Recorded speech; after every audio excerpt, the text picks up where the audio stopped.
really thought of my behavior as a mother, I don't know. Only she can say if, in fact, she has managed to insert herself into this extremely long chain of words to modify my text, to purposely supply the missing links, to unhook others without letting it show, to say of me more than I want, more than I'm able to say.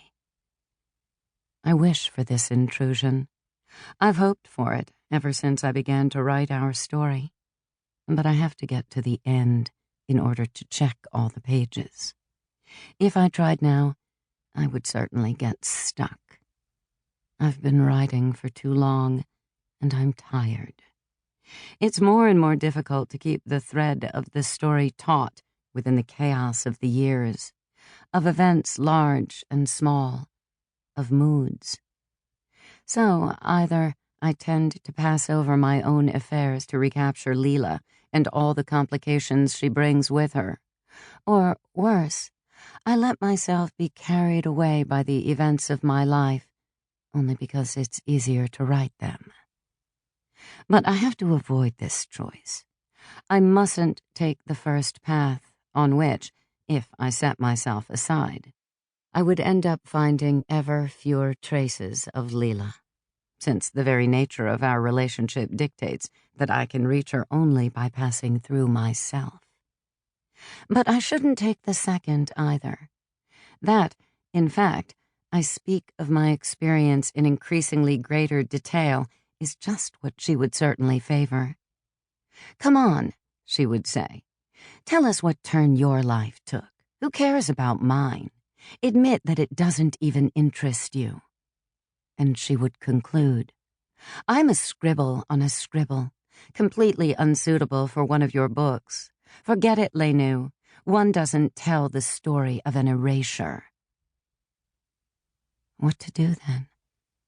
Admit yet again that she's right? Accept that to be adult is to disappear, is to learn to hide to the point of vanishing?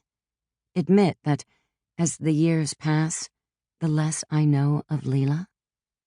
This morning I keep weariness at bay and sit down again at the desk. Now that I'm close to the most painful part of our story, I want to seek on the page a balance between her and me that in life I couldn't find even between myself and me. 3. Of the days in Montpellier, I remember everything except the city. It's as if I'd never been there. Outside the hotel, outside the vast assembly hall where the academic conference that Nina was attending took place, today I see only a windy autumn and a blue sky resting on white clouds. And yet, in my memory, that place name, Montpellier, has for many reasons remained a symbol of escape. I had been out of Italy once, in Paris, with Franco, and I had felt exhilarated by my own audacity. But then it seemed to me that my world was, and would forever remain, the neighborhood, Naples, while the rest was like a brief outing in whose special climate I could imagine myself as I would never in fact be. Montpellier, on the other hand, although it was far less exciting than Paris, gave me the impression that my boundaries had burst and I was expanding. The pure and simple fact of being in that place constituted, in my eyes, the proof that the neighborhood, Naples, Pisa, Florence, Milan, Italy itself, were only tiny fragments of the world, and that I would do well not to be satisfied with those fragments any longer. In Montpellier, I felt the limitations of my outlook, of the language in which I expressed myself and in which I had written.